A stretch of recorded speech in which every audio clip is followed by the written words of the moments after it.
At time t equals 0, car x traveling with speed v0 passes car y, which is just starting to move. Both cars then travel on two parallel lanes of the same straight road. The graphs of speed v versus time t for both cars are shown below. Which of the following is true at time t equals 20 seconds? So that would be right here at this point. So right away we can see that the two cars have the same speed at time 20 seconds. So they both have this speed of v naught.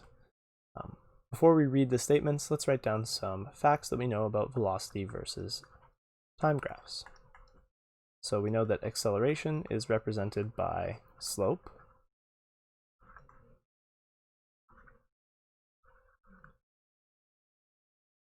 and displacement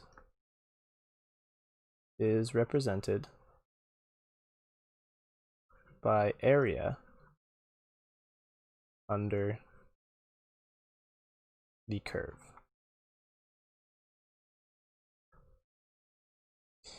Okay, so now let's read through these statements.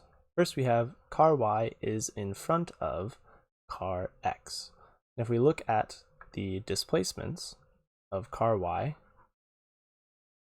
and of car x, we see that car x's displacement is much greater than car y's. In fact, it appears to be exactly double the displacement of car y. So car y has this triangular shaped area under the curve representing its displacement, and car x has this entire rectangular portion representing its displacement.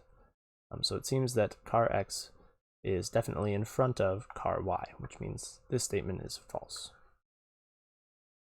Next we have car x is accelerating faster than car y. It looks like car x actually doesn't have any acceleration at all. The slope of car x's line is 0, indicating 0 acceleration, while car y has some kind of positive acceleration, so that statement is untrue. Next we have car y is passing car x, and at time 20 seconds that is definitely not true. As we discussed, car y seems to have traveled only half of the distance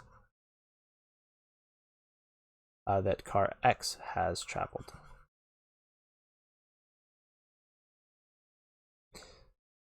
So this is no good.